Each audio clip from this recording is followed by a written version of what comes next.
इस बात में ना कोई शक नहीं है कि महंगाई का तूफान आया हुआ है। हर चीज़ को मैनेज करना बहुत मुश्किल हो गया है, लेकिन एक समझदार औरत वो होती है जो कम खर्च में ना हर चीज़ को बहुत अच्छे से मैनेज करना जानती है।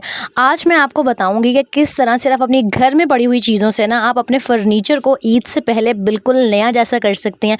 अपनी डेली की रूटीन शेयर करूंगी आपके साथ और आपको बताऊंगी कि मैंने आमना के लिए ईद की शॉपिंग किस तरह से की थी, वो भी बहुत ही कम पैसों में।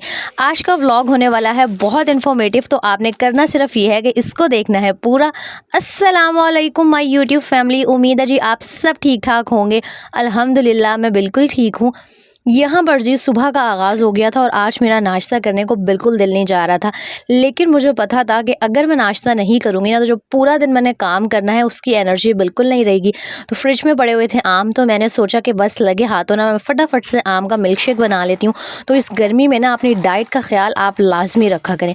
ज़रूरी नहीं है कि आप सिर्फ वो जो एक्सपेंसिव सप्लीमेंट्स मिलते हैं, ताकत की दवाइयाँ मिलती हैं और पता नहीं क्या कुछ मिलता है, वही खाएंगी तभी आपकी बॉडी में जान आएगी। मुझे ऐसे लग रहा होता है कि घर के खाने से ज़्यादा ना कोई चीज़ हेल्दी नहीं है। तो जब कभी नाश्ता करने का ना भी दिल कर रहा हो ना, तो इस तरह कोई भी फ्रूट ले लिया करें या मिल्क शेक बना के पी लिया करें, लेकिन खाली पेट ना कभी भी घर का काम शुरू ना किया करें, वरना आप बहुत जल्दी जो है ना थक जाएंगे और कोई काम आपसे नहीं किया जाएगा। और वैसे ही आजकल बच्चों की गर्मियों की छुट्टियां हो गई हैं, तो बच्चे घर होते हैं और माओ का जो काम है ना वो काफ़ी ज़्यादा हो जाता है। तो जब आपके अंदर एनर्जी होगी ना, तभी आप हर चीज़ को अच्छे से मैनेज कर सकेंगी। अब जो मैं आपको बताती हूँ कि ईद आने वाली है, और वैसे तो फर्नीचर की जो पॉलिश है वो बाज़ार से ईज़िली मिल जाती है, लेकिन क्योंकि महीने का एंड चल रहा है, लेकिन हर औरत चाह रही होती है कि भाई ईद पे उसका घर चम-चम कर रहा हो। तो ये लिक्विड डिश वॉश और ये सिरका हो गया और कोकोनट ऑयल यानी कि नारियल का तेल, ये सब ना ऐसी चीज़ें हैं जो हम हर किसी के घर में मौजूद होती हैं। अगर आपके पास लिक्विड डिश वॉश नहीं है ना, तो वो जो बर्तन धोने वाला साबुन होता है उसको आप कद्दूकस करके उसके अंदर पानी मिक्स करके लिक्विड डिश वॉश भी खुद बना सकती हैं। आपने 1 चम्मच ले लेना है लिक्विड डिश वॉश, उसके अंदर डालना है 1 चम्मच ही भर के आपने को नारियल का तेल या फिर ऑलिव ऑयल या सरसों का तेल, वैसे कोशिश कीजिएगा नारियल का तेल डालें, और साथ में उसमें आधा चम्मच आपने डाल देना है सिरका। मैंने सिरका थोड़ा सा ज़्यादा ऐड किया था क्योंकि जो मेरा फर्नीचर है ना वो काफ़ी बड़ा है, लेकिन जो सिरका है ना उसकी जो खसूसियत है वो एसिडिक होती है, तेज़ाबियत वाला होता है, तो वो आपके फर्नीचर का कलर ख़राब भी कर सकता है। इन तीनों चीज़ों को आपने मिक्स करके ना एक सॉल्यूशन सा रेडी कर लेना है, और फिर इस सारे जो सॉल्यूशन है ना इसको आपने एक स्प्रे बॉटल में नीम गर्म पानी के अंदर ऐड कर देना है। ये जो तीनों चीज़ें आपको मैंने बताई हैं ना, लिक्विड डिश वॉश, नारियल का तेल और साथ में सिरका, ये तीनों आपका जो फर्नीचर है ना इससे जो मिट्टी जमी हुई है, दाग धब्बे हैं, उनको भी साफ़ कर देगा, और साथ ही जो इसमें ऑयल है ना वो आपके फर्नीचर को एक शाइन दे देगा। अच्छा, मैंने यहाँ पर ना ही कोई फ़िल्टर अप्लाई किया हुआ है, नेचुरल कैमरे का रिज़ल्ट है, और आप देख लें कि यहाँ से जो मेरी ये साइड टेबल है ना, पहले मैंने इसको साइड टेबल पे ट्राई किया था, तो आपने भी पहले फर्नीचर की उस जगह पे ट्राई करना है कि अगर अल्लाह ना करे कुछ हो भी जाए लकड़ी को, तो वो पूरा फर्नीचर ख़राब ना हो। इससे सारी मिट्टी जो निशान अंदर डिज़ाइंस की फँसी हुई होती है ना, बहुत ईज़िली साफ़ हो जाएगी। आपने कोशिश करना है कि कोई पुराना टूथब्रश ले लेना है, या जिससे हम हेयर कलर अप्लाई करते हैं ना वो वाला ब्रश ले लेना है, और पहले किसी छोटी सी जगह पे इसको अप्लाई करके देख लीजिएगा। हल्का सा आपने स्प्रे करना है, कपड़े से साफ़ कर लें या ब्रश से साफ़ कर लें। आप ये देखें मेरे बेड पे काफ़ी अरसे से ये वाइट सा निशान पड़ा हुआ था, तो इसकी हेल्प से ये भी साफ़ हो गया था। यहाँ एक बात मैं आपको क्लियर कर दूँ, हाँ, इससे उस तरह के रिज़ल्ट नहीं आएँगे जो हम बाहर से महँगी-महँगी पॉलिश खरीदते हैं, शाइनर खरीदते हैं, उससे आते हैं। लेकिन हाँ, कुछ ना होने से कुछ होना बेहतर होता है। तो मेरी जो भी बहनें चाहती हैं कि ईद से पहले ये जो लकड़ी का इस तरह का चिनियोटी फर्नीचर होता है ना, उसके लिए ये बेस्ट है, और किसी फर्नीचर के बारे में मैं गारंटी नहीं दे सकती, ना ही मुझे आइडिया। लेकिन अगर आपका फर्नीचर इस तरह का लकड़ी वाला है जिसके अंदर बहुत ज़्यादा डिज़ाइनिंग है ना, तो इन डिज़ाइंस के अंदर बेतहाशा मिट्टी फँस जाती है। हालाँकि मैं डेली बेसिस पर ना इतनी सारी जान लगा के इसकी डस्टिंग करती हूँ, लेकिन फिर भी ये अंदर के डिज़ाइंस में से मिट्टी निकालना बहुत मुश्किल हो जाता है। तो ईद से पहले आप अगर चाहती हैं ना कि बजट में रह के, बल्कि ये तो बिल्कुल ज़ीरो कॉस्ट में रेडी हो जाएगी, सारी चीज़ें घर पे ही पड़ी होंगी। आपने 1-1 चम्मच हर चीज़ को मिक्स करना है, हल्का-हल्का स्प्रे करती जाएँ। कोई भी नरम सॉफ्ट कपड़ा अपने पास रख लें, कोशिश करें कि मलमल का रख लें, साथ-साथ साफ़ करती जाएँ, और बस जी आपका फर्नीचर की सारी मिट्टी जो है निकल जाएगी और शाइनी भी हो जाएगा। अब आप चेक करें, एक साइड से मैंने जो बेड था ना इसके सारे डिज़ाइंस को क्लीन किया हुआ था, और दूसरी साइड से आप चेक कर लें कितनी मिट्टी फंसी हुई थी। मतलब लाइव रिजल्ट्स आपको मैंने सामने दिखा दिए कि एक तरफ कितनी ज़्यादा शाइनी हो गई है, सारी मिट्टी निकल गई है, और दूसरी तरफ बहुत ज़्यादा मिट्टी है। तो लाइव रिजल्ट्स आप देख लें। लेकिन दोबारा मैं आपसे यही बात कहूँगी कि बाज़ार वाली पॉलिश का रिजल्ट नहीं मिलेगा, लेकिन हाँ, बहुत अच्छा फर्नीचर साफ़ हो जाएगा। तो ज़रूरी नहीं है कि हर चीज़ के लिए ना आप बाज़ार का रुख करें और महंगी-महंगी पॉलिश और सब कुछ खरीदें। अगर आप थोड़ा सा अपना दिमाग यूज़ करें करें, थोड़ी-सी समझदारी का मुज़ाहिरा करें ना, तो घर पे भी ना आप बिल्कुल पैसे खर्च किए बगैर हर चीज़ को साफ़-सुथरा और ऑर्गेनाइज़ कर सकते हैं। तो भई मैं तो इसी तरह करती हूँ कि स्पेशली अब जैसे महीने का एंड चल रहा है, तो मैं कहने को तो पॉलिश खरीद सकती थी, लेकिन मैंने सोचा कि यार कोई जुगाड़ करती हूँ, तो बस फिर मैंने सर्च किया, मैंने टिकटॉक पे ये देखा, तो सोचा अपने यूट्यूब फैमिली के साथ भी शेयर कर दूँ। अच्छा, दूसरा जो हमारा खर्चा होता है ना, सबसे ज़्यादा वो हो रहा होता है खाने-पीने पे।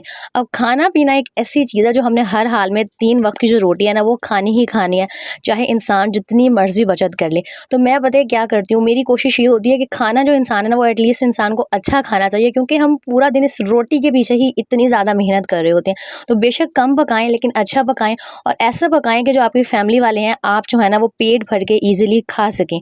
तो मेरे पास ना मैंने गोश्त खरीदा था कोई परसों, तो उसमें से मैंने यखनी पुलाव बना लिया था, लेकिन थोड़ा-सा जो उसमें गोश्त था ना, तकरीबन 6-7 कोई बोटियाँ थी, वो मैंने रख दी थी।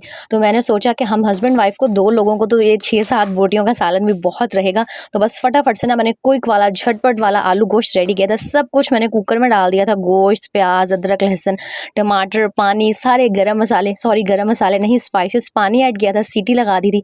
यकीन करें 5 से 7 मिनट में जो सारा मसाला था ना, वो भुन के रेडी हो गया था। फिर जी मैंने इसके अंदर आलू डाले, पानी डाला, गरम मसाला डाला और यकीन करें विदिन 15 से 20 मिनट मेरी जो हांडी थी ना, वो रेडी हो गई थी।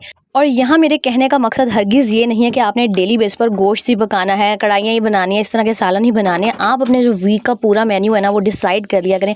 यकीन करें, जब आप पहले 1 वीक पहले ही आपको पता होता है ना, आज आपने ये बनाना है, दूसरे दिन आपने ये बनाना है, तो इंसान को पता होता है। इस तरह बार-बार मार्केट के चक्कर भी नहीं लगते और जो पैसे हैं ना, वो बचत हो जाती है, क्योंकि हम जितनी दफ़ा बाज़ार जाते हैं ना, तो हम कोई ना कोई जो एक्स्ट्रा चीज़ है, वो लाज़मी साथ लेकर आते हैं।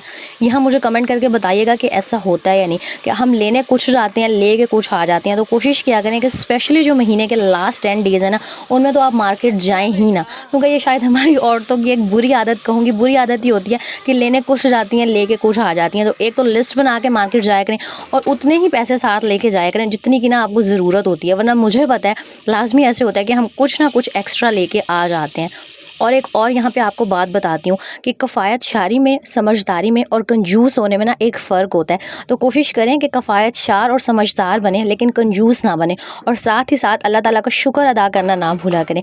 मैं आपको बताऊँ, मैंने बहुत सारे ना ऐसे लोग देखे हुए हैं जिनके पास अल्लाह का दिया हुआ सब कुछ होता है, मतलब 3 वक़्त की रोटी भी होती है, हर चीज़ होती है, लेकिन फिर भी वो नाशुक्री कर रहे होते हैं। तो अल्लाह ताला को ना नाशुक्र लोग बिल्कुल भी नहीं पसंद है।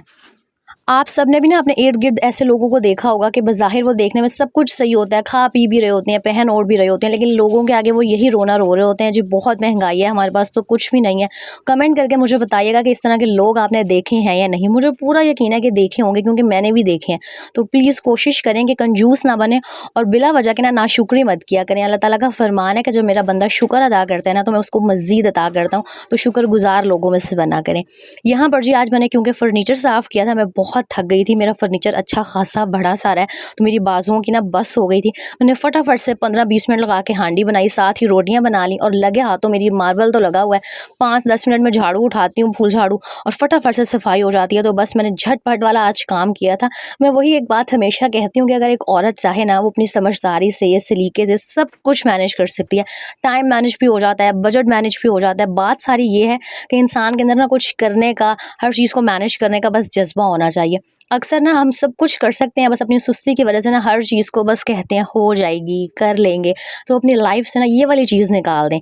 अच्छा, मैं सफाई वगैरह जितनी मर्ज़ी झटपट कर लूँ, जब तक मेरा किचन में अच्छे से क्लीन नहीं करती ना, मुझे सुकून नहीं आ रहा होता, क्योंकि भाई किचन एक ऐसी जगह है जहाँ हम औरतों का सबसे ज़्यादा टाइम गुजर रहा होता है। और आप इस बात से एग्री करेंगे, अगर एक दिन भी आप किचन की एक चीज़ को साफ़ ना करें, तो अगले दिन वो चीज़ डबल गंदी हो जाती है।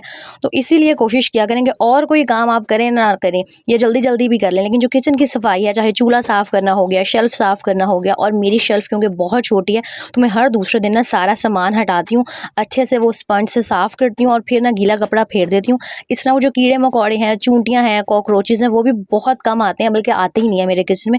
और दूसरा जो है ना, वो साफ़-सुथरा घर देख के, साफ़-सुथरा किचन देख के इंसान का काम करने को भी दिल चाह रहा होता है। तो किचन का जो काम है ना, कभी भी वो झटपट और सर से उतारने के लिए ना किया करें। गर्मी बहुत है, आई नो, लेकिन जब इंसान की बॉडी एक ही टेम्परेचर की यूज़ टू हो जाती है ना, आप थोड़ी देर किचन में खड़े होके देख लें, आपको जो पसीना आना है ना, वो बहुत कम हो जाएगा और जो गर्मी है ना, वो भी फ़ील नहीं होगी। पसीना तो आएगा, लेकिन जो गर्मी की शिद्दत है ना, वो बहुत कम हो जाती है।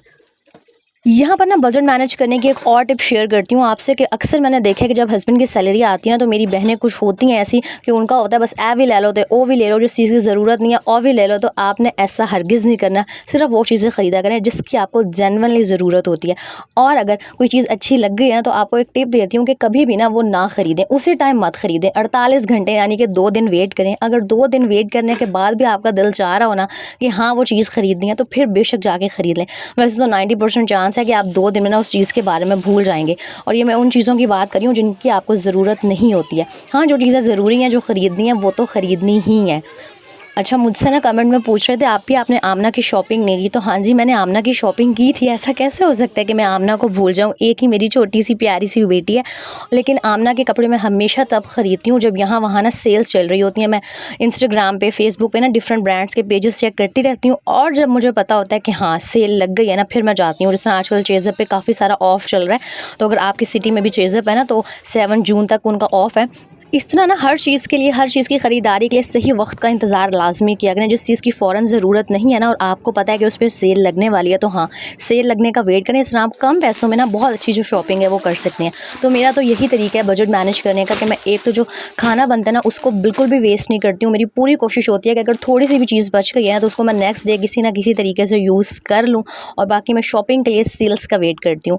और जी, ये है मेरा ज़ेलबरी वाला ड्रेस जो आप सब मुझे कह रहे थे आप भी आपने दिखाया नहीं है, आप भी आपने दिखाया नहीं है। तो मैंने सोचा कि आप लोगों को दिखाती हूँ। और हाँ, स्किप ना कीजिएगा, मुझे इस सूट के हवाले से एक मशवरा चाहिए आप सबसे। सबसे पहले तो आप देख लें, अच्छा ये ड्रेस मैंने ख़रीदा था 2690 का, मतलब ऑलमोस्ट 2700 का था।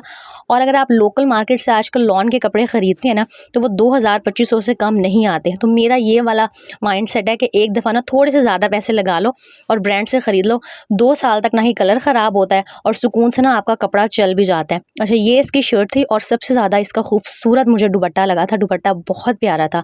ये शर्ट का फ्रंट था जो आपको फ़िलहाल नज़र आ रहा है और ये इसकी बैक थी। अब आप मुझे बताएँ कि मेरा दिल चाह रहा है कि ये जो बैक है ना, मतलब ये जिसके ऊपर ऑल ओवर प्रिंट हुआ हुआ है, इसको मैं फ्रंट पे ले आऊँ। और जो फ्रंट वाला डिज़ाइन है जिसके बीच में वो एक लाइनिंग सी है, ये है फ्रंट, लेकिन मैं चाहती हूँ कि मैं इसको बैक साइड पे ले जाऊँ। तो आप लोग मुझे बताएँ कि इस तरह सूट सिल के अच्छा लगेगा या नहीं? मुझे तो यही दिल चाह रहा है कि जो ऑल ओवर वाला प्रिंट है ना उसको मैं शर्ट के फ्रंट पे ले आती हूँ और इसको मैं पीछे ले जाती हूँ। और यहाँ मैं आपको दिखा के ये हरगिज़ नहीं कह रही कि जी आपने ब्रांड ही पहनना है। हर इंसान की अपनी चॉइसेस होती हैं, अपनी प्रेफ़रेंस होती है, अपनी जेब होती है। तो कभी भी ना किसी को देख के ये ना सोचा करें कि अगले इंसान ने ऐसे किया है तो मैंने भी ऐसे ही करना है। आपकी जितनी जेब इजाज़त देती है ना उस हिसाब से खर्चा किया करें। तो ये थी मेरे कुछ टिप्स जिनको मैं फ़ॉलो करती हूँ। अगर अच्छी लगी हो तो वीडियो को like and share and comment करना मत भूलिएगा। अल्लाह हाफ़िज़।